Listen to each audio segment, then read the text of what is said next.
श्रीमद् भागवत महापुराण षष्ठ स्कंद नौवा अध्याय। विश्व रूप का वध।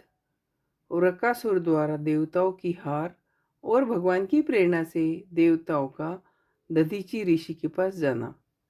श्री सुखदेव जी कहते हैं, परीक्षित, हमने सुना है विश्व रूप के 3 सिर थे। एक मुंह से सोमरस, दूसरे से सुरा पीते थे तथा तीसरे से अन्न खाते थे। उनके पिता त्वष्टा आदि 12 आदित्य देवता थे, इसलिए वे यज्ञ के समय प्रत्यक्ष रूप में ऊंचे स्वर से बोलकर बड़े विनय के साथ देवताओं को आहुति देते थे। साथ ही वे छिपकर असुरों को भी आहुति दिया करते थे। उनकी माता असुर कुल की थी, इसलिए वे मात्र स्नेह के वशीभूत होकर यज्ञ करते समय उस प्रकार असुरों को भाग पहुंचाया करते थे।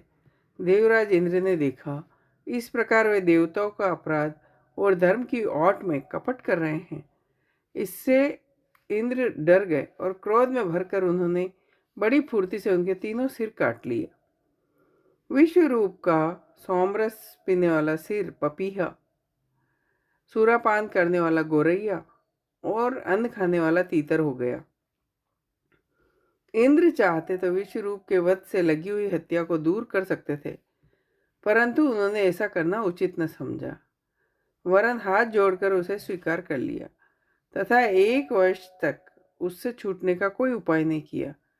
तदंतर सब लोगों के सामने अपनी शुद्धि प्रकट करने के लिए उन्होंने ब्रह्म हत्या को 4 हिस्से में बांटकर पृथ्वी, जल, वृक्ष और स्त्रियों को दे दिया। परीक्षित, पृथ्वी ने बदले में यह वरदान लेकर कि जहाँ कहीं गड्ढा होगा वह समय पर अपना आप भर जाएगा, इंद्र की ब्रह्म हत्या का चतुर्थांश स्वीकार कर लिया। वहीं ब्राह्मण पृथ्वी में कहीं कहीं उसर के रूप में दिखाई पड़ती है। दूसरा वृक्षों ने ले लिया। उन्हें यह वर मिला कि उनका कोई हिस्सा कट जाने पर फिर जम जाएगा।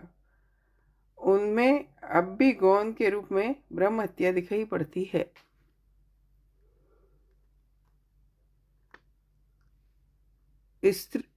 ब्रह्म हत्या का तीसरा चतुर्थांश स्त्रियों ने स्वीकार कर लिया।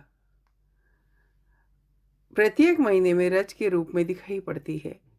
जल ने यह वर पाकर खर्च करते रहने पर भी निर्जर आदि के रूप में तुम्हारी बढ़ती ही होती रहेगी। ब्रह्म हत्या का चौथा चतुर्थांश स्वीकार कर लिया। फैन, बुदबुद आदि के रूप में वही ब्रह्म हत्या दिखाई पड़ती है, अतएव मनुष्य उसे हटाकर जल ग्रहण किया करते हैं।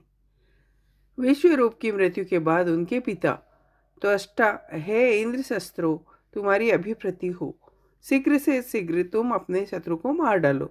इस मंत्र से इंद्र का शत्रु उत्पन्न करने के लिए हवन करने लगा। यज्ञ समाप्त होने पर अनवाह पंचन नामक अग्नि से एक बड़ा दैत्य प्रकट हुआ। वह ऐसा जान पड़ता था मानो लोगों का नाश कर लेगा। परीक्षित, वह प्रतिदिन अपने शरीर के सब और बाण के बराबर बढ़ जाता। वह जले हुए पहाड़ के समान काला और बड़े डोल का था। उसके शरीर में संध्याकालीन बादलों के समान दीप्ति निकलती रहती थी। बार बार जन्म ही लेता था। परीक्षित, त्वष्टा के तमोगुणी पुत्र ने सारे लोगों को घेर लिया। इसी से उस पापी और अत्यंत क्रूर पुरुष का नाम वृकासुर पड़ा। बड़े बड़े देवता अपने अनुयायियों के सहित एक साथ उस पर टूट पड़े, परंतु वृकासुर उनके सारे अस्त्र शस्त्र को निगल गया। वायु, आकाश, अग्नि, जल और पृथ्वी, ये 5 भूत बने हुए तीनों लोगों, उनके अधिपति ब्रह्मा जी, हम सब देवता जिस काल से डर कर उसे पूजा सामग्री भेंट कर दिया करते हैं, वही काल भगवान से भयभीत रहता है। इसलिए अब भगवान ही हमारे रक्षक है। प्रभु, आपके लिए कोई नई बात न होने के कारण कुछ भी आप विस्मित नहीं होते। आप अपने शांत स्वरूप के साक्षात्कार से ही सर्वथा पूर्ण काम, सम एवं शांत है। जो आपको छोड़कर किसी दूसरे की शरण लेता है वह मूर्ख है।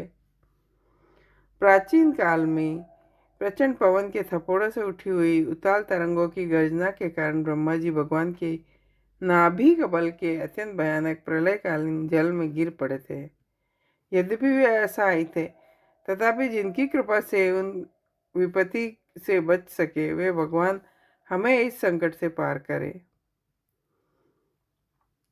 सुखदेव जी कहते हैं, महाराज, जब देवताओं ने इस प्रकार भगवान की स्तुति की, तब स्वयं शंख चक्र गदा पद्मधारी भगवान उनके सामने प्रकट हुए। भगवान के नेत्र शरतकालीन कमल के समान खिले हुए थे। परीक्षित, भगवान का दर्शन पाकर सभी देवता आनंद से विह्वल हो गए। उन लोगों ने धरती पर लौटकर साष्टांग दंडवत किया। फिर धीरे धीरे उठकर वे भगवान की स्तुति करने लगे। देवताओं ने कहा, भगवान, यज्ञ में स्वर्ग आदि देने की शक्ति तथा उनके फल की सीमा निश्चित करने वाले काल भी आप ही है। यज्ञ में विघ्न डालने वाले दैत्यों को आप चक्र से छिन्न भिन्न कर डालते हैं, इसलिए आपके नामों की कोई सीमा नहीं है। हम आपको बारंबार नमस्कार करते हैं। विधाता, सत्व, रज, तम, इन 3 गुणों के अनुसार जो उत्तम, मध्यम और निष्कृष्ट गतियाँ प्राप्त होती है, उनके नियामक आप ही हैं।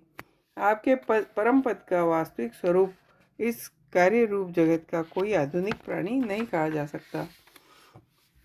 भगवान नारायण वासुदेव, आप आदि पुरुष, जगत के परम कारण और महापुरुष पुरुषोत्तम हैं।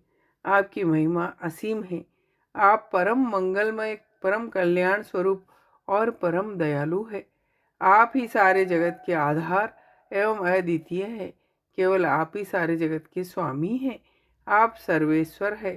प्रभु, परमहंस, परिव्राजक, विरक्त महात्मा जब आत्म संयम रूप परम समाधि से भली भांति आपका चिंतन करते हैं, तब उनके शुद्ध हृदय में परमहंसों के धर्म वास्तविक भगवत भजन का उदय होता है।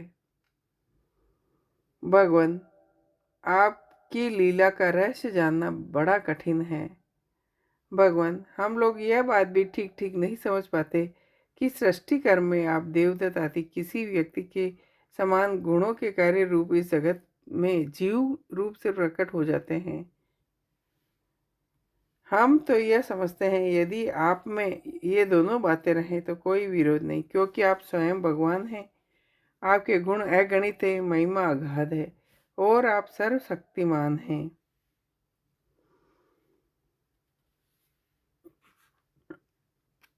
इसका कारण न तो आप में कर्तव्य भोग तत्व है और न उदासीनता।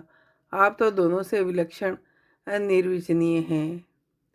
विचार पूर्व देखने के मालूम होता है कि आप ही समस्त वस्तुओं में वस्तुत्व के रूप में विराजमान हैं, सबके स्वामी हैं, संपूर्ण जगत के कारण, ब्रह्मा, प्रकृति आदि के भी कारण हैं। आप सबके अंतर्यामी, अंतर आत्मा हैं। इसलिए जगत में जितने भी गुण दोष प्रतीत हो रहे हैं, उन सब प्रतीतियां अपने अधिष्ठान स्वरूप आपका ही संकेत करती है। मधुसूदन, आपकी अमृतमयी महिमा उसका रस का अनंत समुद्र है। उसके नन्हे से सीकर का भी अधिक नहीं। एक बार भी स्वाद चख लेने से हृदय में नित्य निरंतर परमानंद की धारा बहने लगती है। उसके कारण अब तक जगत में विषय भोगों के जितने भी लेश मात्र सुख का अनुभव हुआ, वह सब का सब जिन्होंने बुला दिया है, समस्त प्राणियों के परम प्रियतम सुहृदय सर्वात्मा आप ऐश्वर्य निधि परमेश्वर में, जो अपने मन को नित्य निरंतर लगाए रखते हैं और आपके चिंतन का सुख लूटते रहते हैं, वे आपके अनंत प्रेमी परम भक्त पुरुष ही अपने स्वार्थ और परमार्थ में निपुण हैं। मधुसूदन, आपके वो प्यारे सुहृदय भक्तजन माला आपके चरण कमलों का सेवन कैसे त्याग सकते हैं। प्रभु, आप त्रिलोकी की आत्मा और आश्रय हैं। भगवान, आप हमारे पिता सब कुछ हैं। हम आपके निज जन हैं और निरंतर आपके सामने सिर झुकाए रहते हैं। प्रभु, जिस प्रकार अग्नि की ही अंशभूत चिंगारियाँ अग्नि को प्रकाशित करने में असमर्थ है, वैसे ही हम भी आपको अपना कोई भी स्वार्थ परमार्थ निवेदन करने में असमर्थ हैं। अतएव हम अपना अभिप्राय आपसे निवेदन करें, इसकी अपेक्षा न रखकर जिस अभिलाषा से हम लोग यहाँ आए हैं उसे पूर्ण कीजिए। सर्वशक्तिमान श्री कृष्ण वृतासुर ने हमारे प्रभाव और अस्त्रों को तो निगल ही लिया है, अब वह तीनों लोगों को भी ग्रस रहा है। आप उसे मार डालिए। प्रभु, आप शुद्ध स्वरूप हृदय स्थित शुद्ध ज्योतिर्मय आकाश, अनंत और उज्ज्वल कीर्ति संपन्न है। संसार के पथिक घूमते घूमते आपकी शरण में आप पहुँचते हैं, तब अंत में आप उन्हें परमानंद स्वरूप अभिष्ट फल देते हैं। सुखदेव जी कहते हैं, परीक्षित, जब देवताओं ने बड़े आदर के साथ इस प्रकार भगवान का स्तवन किया, तब वे अपनी स्तुति सुनकर बहुत प्रसन्न हुए और कहने लगे, देवताओं, तुम लोगों ने स्तुति युक्त ज्ञान से मेरी उपासना की है, इससे मैं तुम लोगों पर बहुत प्रसन्न हूँ। जो पुरुष जगत के विषय के सत्य समझता है, वह ना समझ अपने वास्तविक कल्याण को नहीं जानता। यही कारण है कि वह विषय चाहता है। जो पुरुष मुक्ति का स्वरूप जानता है, वह अज्ञानी को भी कर्मों में फंसने का उपदेश नहीं देता। देवराजेंद्र, तुम लोगों का कल्याण हो, अब देर मत करो। ऋषि शिरोमणि दधीची के पास जाओ और उनका शरीर, जो उपासना व्रत तपस्या के कारण अत्यंत दृढ़ हो गया है, मांग लो। दधीची ऋषि को शुद्ध ब्रह्म ज्ञान है। अश्वनी कुमार को घोड़े के सिर से उपदेश करने के कारण उनका एक नाम अश्वशीर भी है। उनकी उपदेश की हुई आत्मविद्या के प्रभाव से दोनों अश्वनी कुमार जीवन मुक्त हो गए। अथर्ववेदी दधीची ऋषि ने पहले पहल मेरे स्वरूपभूत अभेद नारायण कवच का त्वष्टा को उपदेश किया था। त्वष्टा ने वही विश्व रूप को दिया और विश्व रूप से तुम्हें मिला। दधीची ऋषि धर्म के परम मर्मज्ञ है। वे तुम लोगों को अश्वनी कुमार के मांगने पर अपने शरीर के अंग अवश्य दे देंगे। इसके बाद विश्वकर्मा के द्वारा उन अंगों से एक श्रेष्ठ आयुध तैयार करा लेना। देवराज, मेरी शक्ति से युक्त होकर तुम उसी शस्त्र के द्वारा वृत्रासुर का सिर काट लेंगे। देवताओं, वृत्रासुर के मर जाने पर तुम लोगों को फिर से तेज, अस्त्र और संपत्तियां प्राप्त हो जाएगी। तुम्हारा कल्याण अवश्यंभावी है, क्योंकि मेरे शरणागतों को कोई सता नहीं सकता। इति श्रीमद्भागवत महापुराण परमहंसा संहिताय षष्ठ स्कंद